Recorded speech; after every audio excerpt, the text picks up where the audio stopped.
YouTube, comment ça va? Ça fait longtemps, ça fait... ça fait quoi? 10 mois? Presque 11 je pense. Voilà. J'ai mis beaucoup de temps à faire cette vidéo. Pour une simple et bonne raison, c'est qu'en fait j'ai plus tellement la foi de faire ces vidéos. Et ma foi, c'est la vie. Voilà, je voulais quand même clore le sujet, donc aujourd'hui on va partir sur la mammoplastie. Comment ça s'est passé? Comme pour la vaginoplastie, on va traiter ça en 3 chapitres, ça va être rapide j'espère. Du coup, le premier chapitre concernera le préopératoire, le deuxième chapitre qui concernera l'hospitalisation en elle-même, et puis le dernier chapitre qui concernera le post-opératoire. Voilà, comme ça on a fait le tour.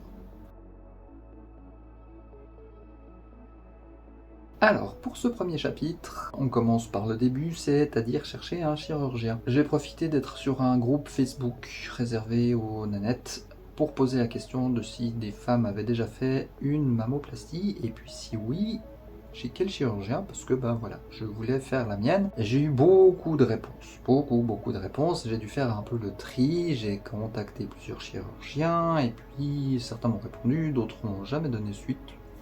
Parfois tant pis, finalement mon choix s'est porté sur un chirurgien qui est ici à Lausanne, à la clinique Cécile.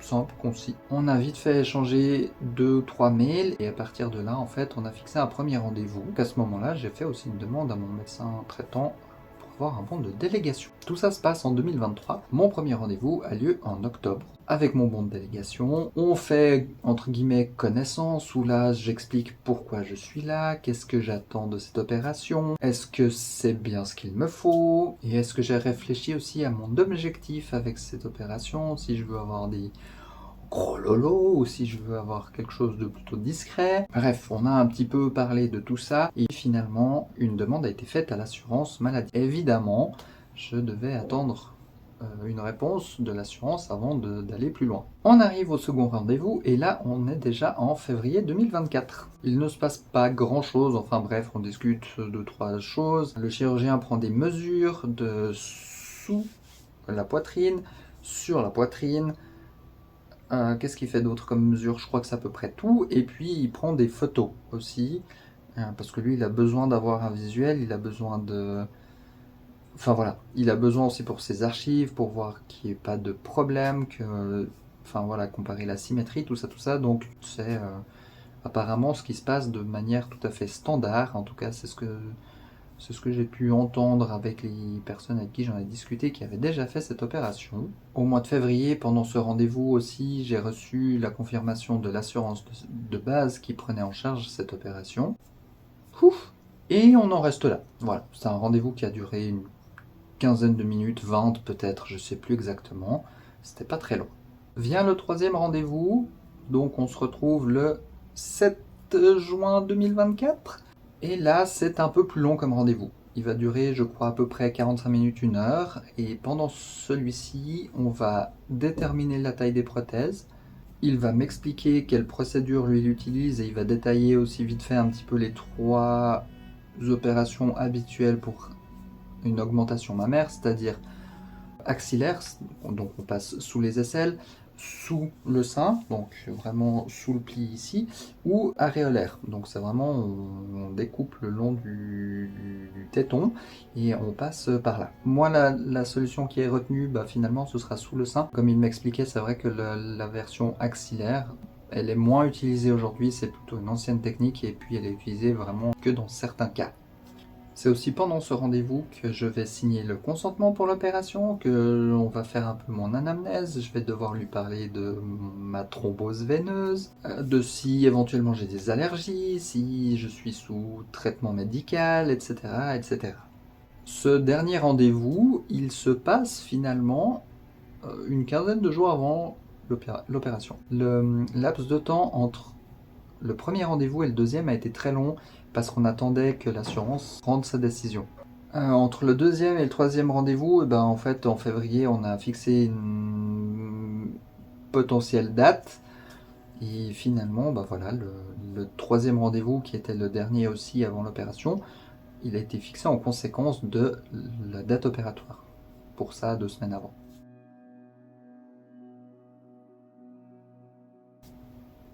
On arrive à l'opération. Ça y est, nous sommes le 25 juin 2024. Et c'est précisément 18 jours après mon dernier rendez-vous. Alors, je suis arrivé à la clinique ici à Lausanne à 7h15. J'ai dû prendre une douche au Lifoscrub. Si vous connaissez, c'est bien. Si vous connaissez pas, en fait, c'est juste un savon antiseptique. Voilà, il n'y a rien de bien méchant. J'ai dû faire au préalable ça une fois le soir avant, donc lavage des cheveux et du corps complet. Et le matin, avant de partir à la clinique, j'ai dû le refaire complètement, lavage des cheveux et du corps complet. Et je suis arrivé à 7h15 à la clinique, complètement transpirante parce qu'il faisait déjà super chaud. À 7h15, je suis arrivé, j'ai fait mon admission, je suis monté dans le cabinet du chirurgien. Il a dessiné des trucs sur ma poitrine, je suis redescendu. On m'a filé mon bracelet, on a vérifié que tout était en ordre, que j'étais toujours OK avec l'opération. J'ai été aussi dans un petit box où j'ai dû me changer. Je suis passé de ma robe, oui, à 7h15, j'étais déjà en robe, comme je disais, il faisait chaud. Donc je suis passé de ma robe, une jolie robe, à une robe de chambre moche d'hôpital. Voilà. Et à 7h45, j'étais à l'entrée du bloc opératoire. On me posait une voie veineuse, on me posait des électrodes pour suivre mon rythme cardiaque pendant l'opération, tout ça. Et voilà, on me préparait au bloc qui démarre à 8h du matin. 12h45, 13h, je sais plus, un truc du genre, je me réveille en salle de réveil. J'ai le droit à de la morphine, j'ai le droit à des antidouleurs, bref, je ne prends rien, car en fait, ça va. L'anesthésie fait qu'en fait, je n'ai encore pas vraiment de douleur, et puis, quand je retourne en chambre vers 13h30, 14h, je n'avais toujours rien pris, j'ai finalement pris un peu de métamisol, qui est un antidouleur, mais le problème c'est que vu que je suis un petit peu intolérante au paracétamol, il faut trouver d'autres combines. Lorsque je suis arrivé en chambre, on m'a juste installé tranquillement, et 1h30 après, je pense, le chirurgien s'est pointé dans la chambre en me demandant de faire à ma sortie de clinique un test de dépistage pour les IST. Parce qu'il y a eu un petit incident au bloc opératoire, il s'est blessé avec du matériel souillé qui sortait de moi, je sais pas si c'est un scalpel, une aiguille, enfin voilà, bref. Et du coup, on a dû, lui et moi, faire des prises de sang pour ça. Mais sinon, il m'annonçait que globalement, l'opération, à part ce petit incident, s'était très bien passé, qu'il n'y avait pas de problème apparent. Je suis sorti du bloc opératoire avec 2 drains, un par nichon, là, comme ça, c'était planté là-dessous. Puis ça allait récupérer le liquide qui pouvait éventuellement s'écouler des plaies. Et d'ailleurs, c'était un petit peu bizarre parce que les premières heures, quand je me bougeais un petit peu comme ça, je sentais comme s'il y avait de la flotte sous les nichons. C'était un peu bizarre, ça faisait vraiment comme s'il y avait de l'eau. Comme dans, je sais pas, comme dans une bouillotte. Voilà, comme dans une bouillotte, il y a ce bruit un peu d'eau comme ça. J'avais l'impression d'avoir la même chose sous les seins, c'était très étrange. Enfin bref, je suis resté 2 nuits en observation, et puis la condition pour que je puisse sortir était que en fait les drains rendaient plus rien. Donc techniquement, je restais 2 jours, peut-être 3.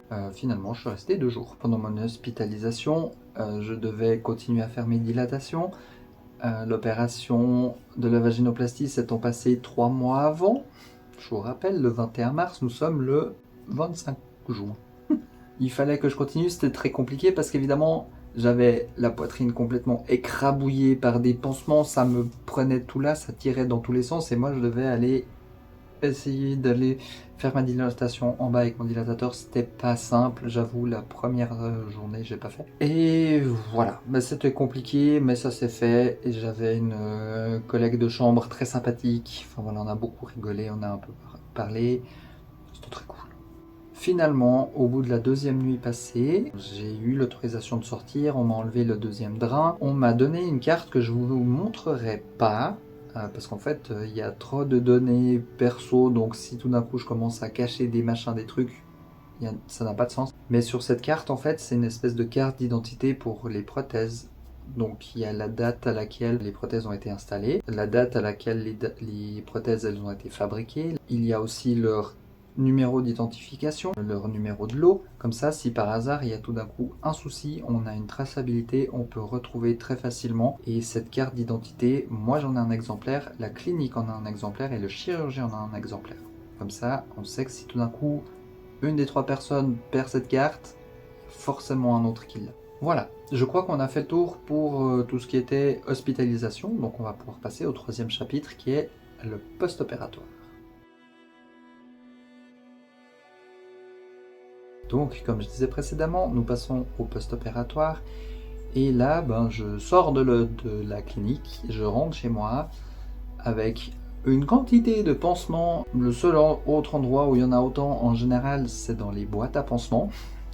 Et je reviens à la clinique le 1er juillet, donc on est à peu près une semaine après l'opération. Ce premier rendez-vous post-opératoire, il est là pour vérifier que déjà je supporte tout ce qui m'est arrivé la semaine précédente. On enlève aussi une partie des pansements, ce qui fait que j'ai enfin toute la partie là sous les bras et jusqu'à la poitrine qui est enfin libre, donc j'ai encore des pansements qui couvrent les seins, mais plus toute la cage thoracique. À la fin du rendez-vous, il me donne une ordonnance pour un soutien-gorge à devoir acheter que je vais porter à partir de la 2e semaine post-opératoire. Et pour porter ce soutien-gorge, je vais venir avec au 2e rendez-vous qui aura lieu du coup le 8 juillet. Et là, il va me montrer comment le poser, comment le serrer aussi, parce qu'apparemment je dois quand même passablement le serrer. C'est un soutien-gorge que j'ai acheté dans un magasin spécialisé qui n'est pas pris en charge par l'assurance, donc c'était quand même 170 balles le soutif.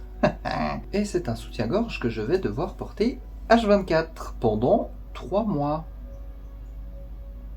Je vais vous le montrer. Donc le soutien-gorge, en vrai, il est là, c'est vraiment pour maintenir la poitrine, pour éviter aussi que les prothèses aillent dans tous les sens. Et du coup, j'ai dû acheter un soutien-gorge de ce style. Voilà, c'est clairement pas très joli, mais il est réglable dans tous les sens. Il y a des velcro partout, ici.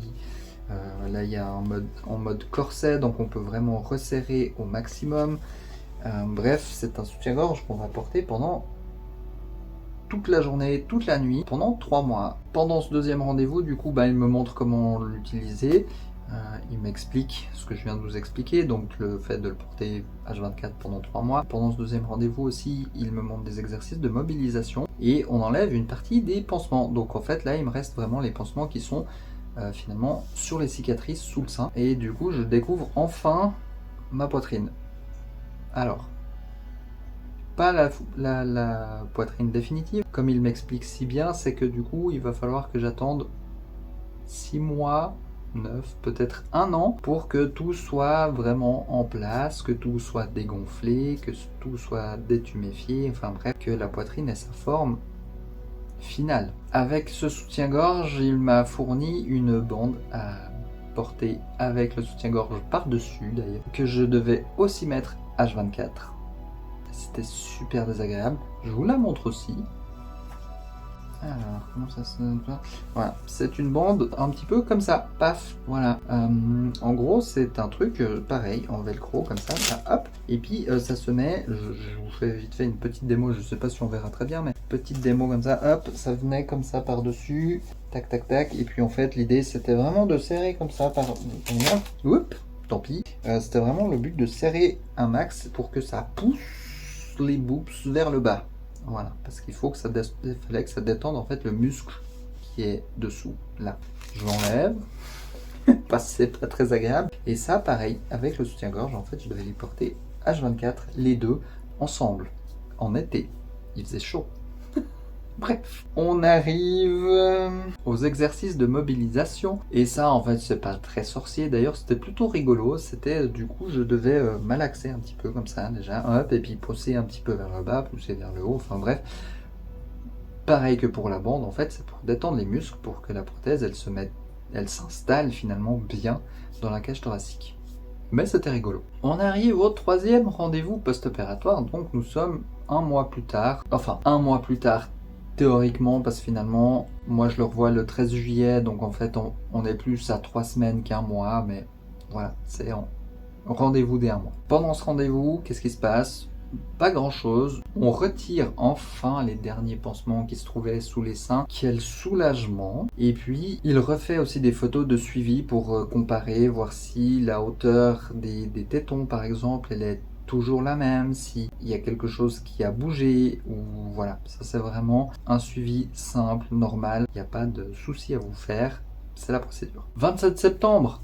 4e rendez-vous, et là enfin je peux me défaire de mon cher soutif et de cette chère bande et enfin avoir de nouveau une poitrine libre de ses mouvements. C'est aussi à ce moment-là que je peux reprendre une activité physique normale, parce que j'ai oublié de le mentionner, mais au premier rendez-vous jusqu'à la 2e semaine post-opératoire, je pouvais porter 1 kg, un seul malheureux petit kilo. Grosso merdo, pour faire mon café le matin avec 1 litre de lait plein, c'était compliqué. Déjà, rien que le fait de le porter, je sentais en fait que ça tirait. 10 janvier de cette année, on est donc le 10 janvier 2025. Rendez-vous des 6 mois. Là, juste rendez-vous de contrôle. Il récupère les photos qu'il avait faites précédemment. Il regarde si par rapport aux photos, tout est toujours aligné, s'il n'y a pas eu de mouvement spécifique. Rien de plus. De mon côté, j'ai plus grand chose à faire à part, voilà, je dois continuer quand même la mobilisation. Et puis, c'est quelque chose que je fais toujours avec grand plaisir, même encore aujourd'hui. Voilà. C'est un petit peu tout pour ce 5e rendez-vous, c'est ça, 5e rendez-vous. Et puis vient le 6e rendez-vous. On est à 1 an post-opératoire, donc on est le 25 juin 2025. Et là, en fait, pareil, il reprend les photos, il check s'il n'y a pas eu de mouvement spécifique, si tout est toujours aligné, tout ça. Et puis là, en fait, on ne refixe pas de... Enfin, on fixe hypothétiquement un rendez-vous dans 15 ans. Voilà. Le problème, c'est que lui, il sera à la retraite, donc ce sera sûrement son successeur ou sa successeur qui me récupéreront, je ne sais pas du tout. J'aurai sûrement une information quand il partira à la retraite, et puis voilà, il me demandera certainement si je veux continuer le suivi là où j'ai commencé, ou est-ce que je choisis d'aller chez un autre médecin chirurgien. On verra. Pour le moment, il est encore là pour, je crois, 2 ans. Grosso merdo, et ensuite il partira à la retraite. Donc jusque là, j'ai pas besoin de m'inquiéter. Et du coup, voilà, on a fait un petit peu le tour. On a parlé de la préhospitalisation, de l'opération, du post-opératoire. Moi là, si je dois faire un petit bilan, je suis plutôt satisfaite de cette poitrine. J'ai pris quelque chose de pas trop gros parce que je voulais pas avoir des problèmes de dos. Je voulais que ça aille avec ma morphologie. Je voulais pas non plus quelque chose de trop petit, justement. Et non, je suis très contente. Je trouve que ça me sied à merveille. Voilà, enfin, j'ai pas de douleur, j'ai pas de problème, j'ai pas de soucis pour dormir ou quoi que ce soit. C'est la fin de cette aventure. Ma mère. Quoi? Je vais quand même faire encore une petite digression avant de terminer cette vidéo. Le 1er juillet 2025, j'ai été réopéré aussi pour la vaginoplastie parce que depuis l'année passée, en fait, j'avais des pertes de sang en continu. Alors, je suis jeune, je suis en bonne santé, je produis du sang, j'ai une vie saine, donc pas de problème. Sur la durée, il y a un moment donné où j'aurais pu avoir des problèmes d'anémie, de perte, à force de perdre du sang comme ça tout le temps. Donc on a décidé de me reprendre au bloc. Tout s'est très bien passé, elle a profité de refaire quelques petites retouches esthétiques et puis voilà, il y a eu un suivi, je suis retourné 1 semaine après, puis 2 semaines après et un 3e rendez-vous qui a eu lieu le 21 août et là pareil, la chirurgienne m'a dit à dans 2 ans. Donc voilà, là les rendez-vous vraiment vont s'espacer, c'est vérifier juste que tout va bien dans 2 ans. Après, je pense qu'il y aura peut-être plus de rendez-vous ou peut-être que j'irai juste chez une gynéco ici à Lausanne. J'aurais plus besoin d'aller là-bas, à Bar, parce que du coup c'est quand même loin. Même si j'adore cette chirurgienne, ça fait quand même un sacré bout de route pour ça. Et voilà, je suis arrivé cette fois à la fin de la vidéo. Petite info encore à donner ici avant de complètement clore le sujet, c'est pas une opération qui coûte extrêmement cher. J'ai eu beaucoup d'hésitations, j'avais peur que l'assurance prenne pas en charge, tout ça, et que je doive débourser 10-12 000 francs comme on entend que c'est souvent le prix.